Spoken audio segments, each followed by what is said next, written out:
This game you can also order beer in, so Feeling adventurous. it's like a today. total. Order Gives beer. me a wormhole Yeah, you can drink special. beer. Can you do heroin? No, but you can do the dwarven equivalent to heroin. That's the stuff. Nice. Now you piqued my interest. Yes. What the fuck? Oh my god, get the fuck away from me. Holy Deep Rock Galactic's gameplay is simple. You go into a cave, complete secondary objectives, shoot bugs, run out of ammo, mine minerals to call down a supply drop to refresh that ammo, deposit gold into the mule, complete objectives, and then extract. Not much to it, but it's engaging, fun, rewarding, and keeps me coming back for over 200 hours now. Well, 233 hours, but yeah. It's a co-op teamwork based game. Its core gameplay loop, which isn't the gameplay loop, but the progression loop, I guess, is broken up into a few different parts. First, the starting loop. You spend your time completing missions for experience points and resources, which get you new weapons, mods for those weapons, and most importantly, new clothing. I mean, what's a dwarf without his drip? After you promote your dwarves for the first time after reaching level 25, you unlock overclocks. These are weapon mods that massively affect the way the weapons work, handle, and in some cases, affect gameplay. More on that later. After these promotions are deep dives, 3 back-to-back missions with the same resources. Let me add on now that there is more than just one mission type. Right now I believe there are 5 and they're incredibly varied and offer good opportunities to try different things and have different experiences in the game. These deep dives have added objectives and added challenges. It's a blast. Late game is exactly what you'd want in this kind of game. You spend your time buying cosmetics, min-maxing loadouts, most of which slowly become more and more ridiculous. I have loadouts that are basically just, let's blow everything up in the most efficient way possible. Deep dives and elite deep dives, which are deep dives but harder, and they provide a good, fun challenge. And sometimes not a fun challenge, sometimes God, I just want it to end. Why can't we just kill them and take the minerals already? It's a good example of how endgame content should be made. Fun, rewarding, and replayable endlessly. With the danger scaling system known as hazard levels, you can change the gameplay experience to your taste. There are 5 hazard levels. 1 through 2 I could do with my eyes closed. 3 is a fun casual experience that most people will play on. 4 is a challenge, and 5 is often hell on earth. Or well, hell on Hoxies.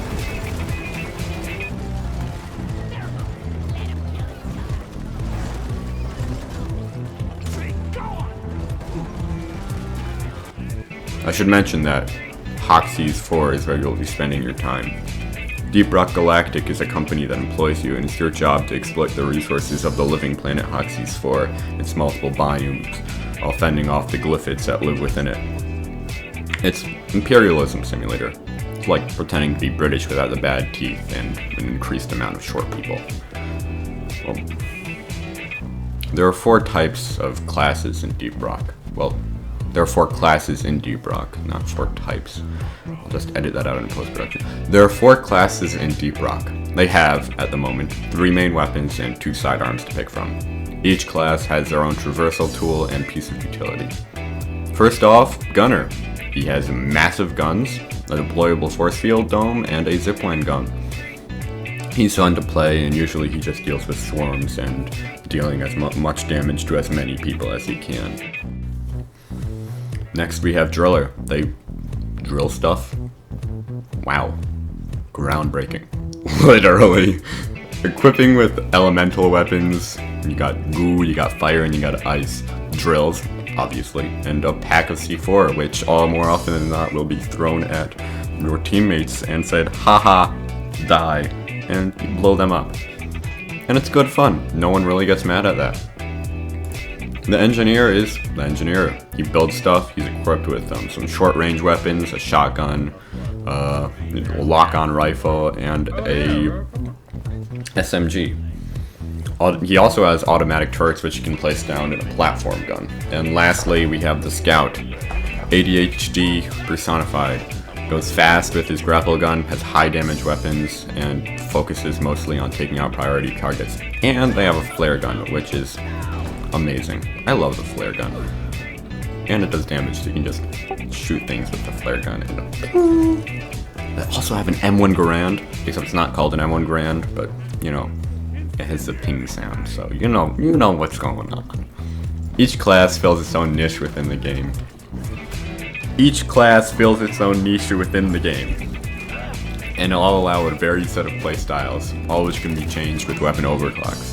And the classes synergize really well together. One of the most iconic examples is the Engineer-Scout combo. The Engineer shoots his platforms under hard-to-reach minerals, and Scout zips over with his grappling gun to mine those minerals. I could spend all day talking about the various mission types, enemy types, and more, but I'll just let you know that there's enough to keep things fresh, fun, and endlessly replayable for most of the gameplay loop. That is, until you, at some point, become burned out, because I'm not gonna sit here and lie and say I haven't been burned out. I've been burned out, but I have come back to it. Sometimes after months, sometimes after weeks, but this is a game that I'm in firm belief that I will never stop playing. Like, this is gonna be bread and butter for me. And what I'll be focusing now, instead of the mission types and enemies, is the game's greatest attractions. Danger, dwarves, and darkness. We are unbreakable.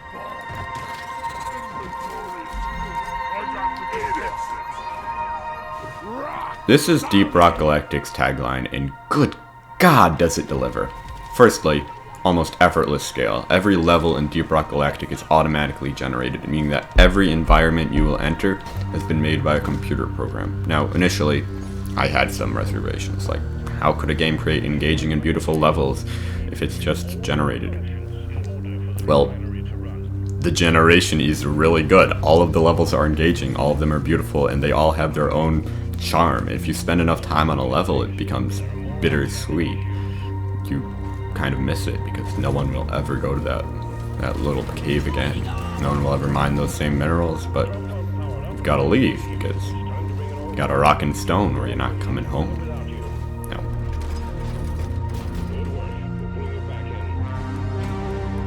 Obviously, some structures become familiar. Terrain generation obviously doesn't make something new every time, but for the most part, all the levels look distinctively different. Levels seem to have their own character, as I said before, and the size of some of them. The size! Some of these levels, so massive you can't see the other side of the cave. And you don't know how huge it is until you throw a flare down. Let there be light. That brings me to my second point. The game promises dwarves, danger, and darkness, and it does deliver, especially on the darkness.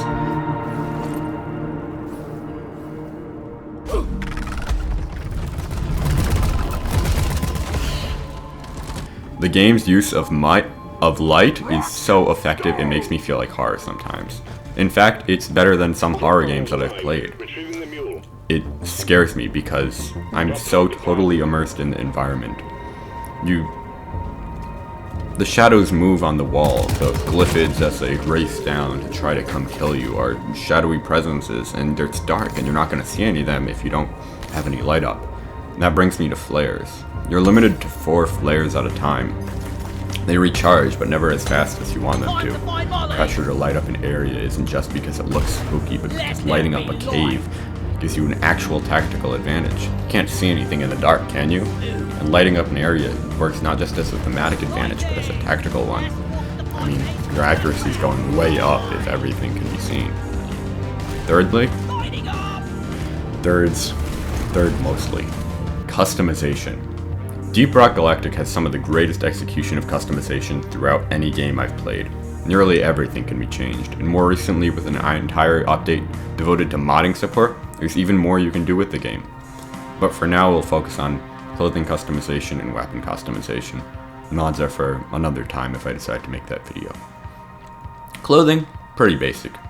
You can spend gold that you mine down on hoxies on beards, armor, hair, mustache, and hat. So many hats. They really just keep making them. You can change your dwarf to nearly any style, aesthetic, or profession you can imagine them having. As they say, glyphids are temporary and drip is eternal. Now, more gameplay-focused customization, weaponry.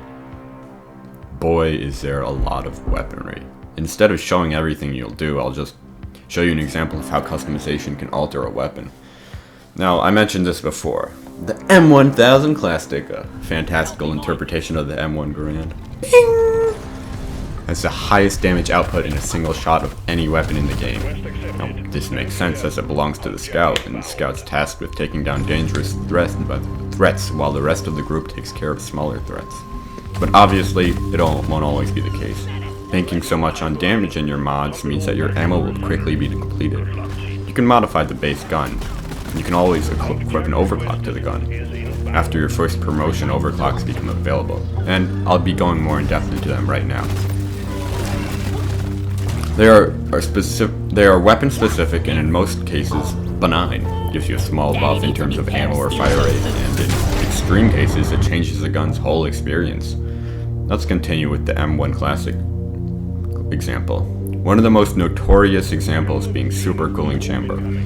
It boosts the damage of the M1000's focus fire at the drawback of not being able to move while focusing, and decreased ammo count. It's useful for taking down big bad glyphids like the dreadnoughts, but swarms come at you and you better hope you got someone covering your ass. Or a handy sidearm with enough ammo to last. On the other hand, you could go for rate of fire over damage. There's an overclock for that too. Let me introduce you to the hipster. With a decreased damage, with decreased spread, larger ammo deposit, and only a small decrease in damage. With just a few changes, and the M1 goes from the most damage output in the entire game by a large margin to a well-rounded swarm sweeper with just a few changes. These aren't the only two overclocks for the M1000, and other than overclocks, there are mods you can do for the base weapon. And this isn't just one weapon. DRG has 3 main weapons for each class, and 2 sidearms, with more sidearms coming on the way, and each of these has their own overclocks and mods. Now, this brings me to my last thing. That you can sit and turn off your brain while you play this. There are some games that are just chill playthroughs. Yeah, you get him. Hey, look at him go, he's flying. There are some games that require so much attention that looking away from your monitor can mean failure. Found a D. Yup. Nice. And when you want each of these experiences, in most cases, you need to boot up different games. That isn't the case with Deep Rock Galactic. I've mentioned hazard levels before, but I'll go more in detail on them now.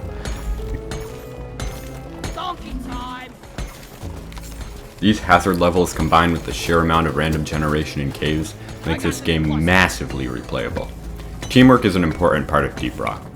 There is no more apparent than hazard level 5. It's not uncommon to be the last dwarf alive, frantically trying to kite the enemy swarm, thinning them out when you can, and reviving your fellow dwarves when it's possible. It's hectic, chaotic, and if you look away for a second, you'll probably die, but it's one of my most treasured experiences in all of gaming. I can't wait to get a job so I can like actually get a fucking good computer. Follow instructions and you'll be a peak timer in no time.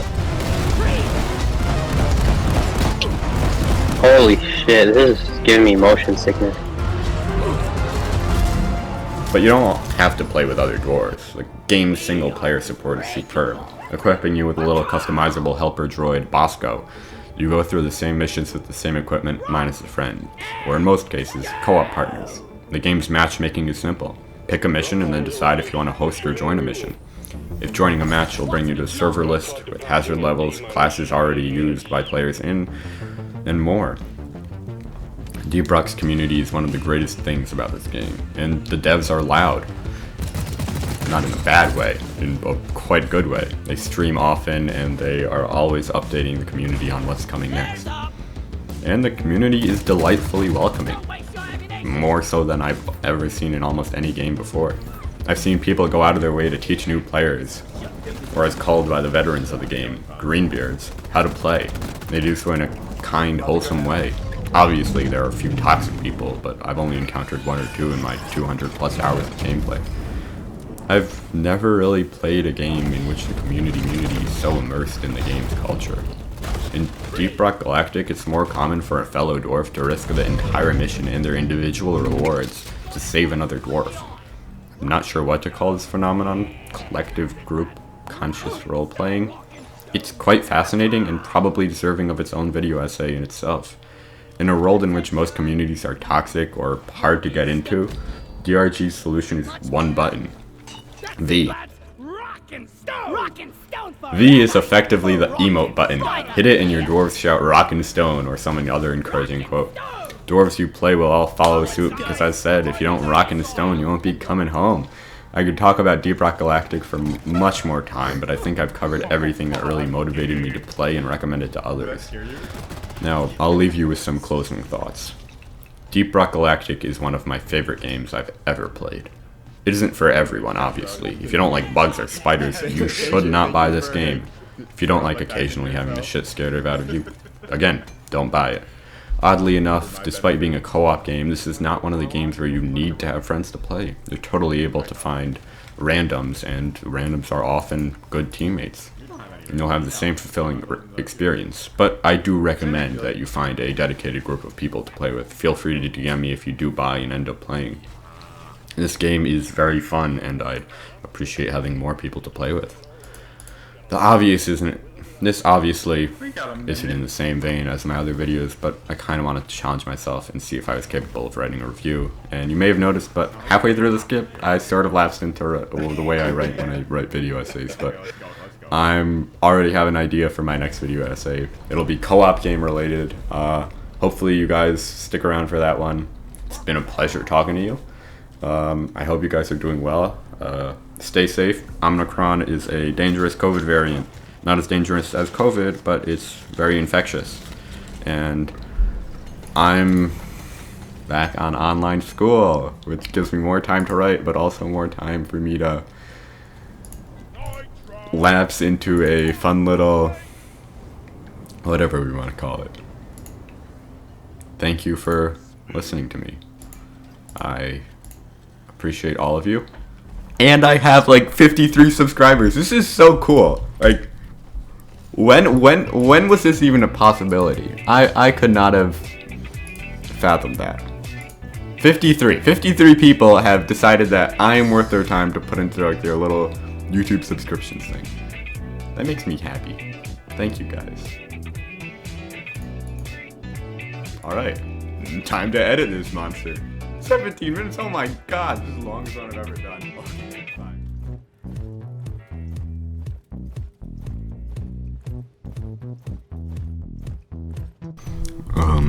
This is a silky smooth sound of gremmer post-production.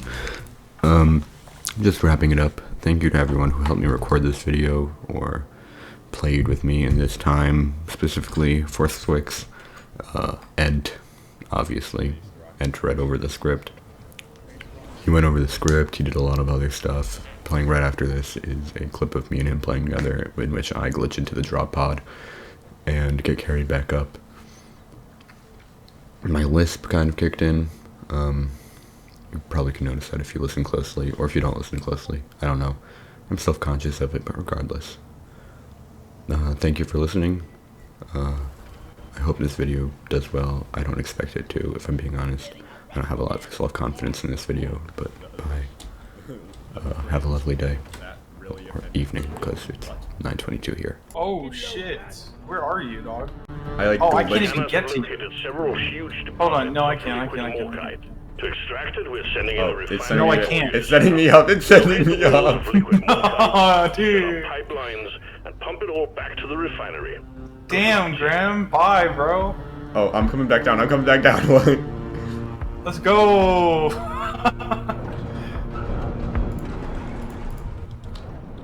Alright. I owe you one, brother. How we doing Let this? there be light.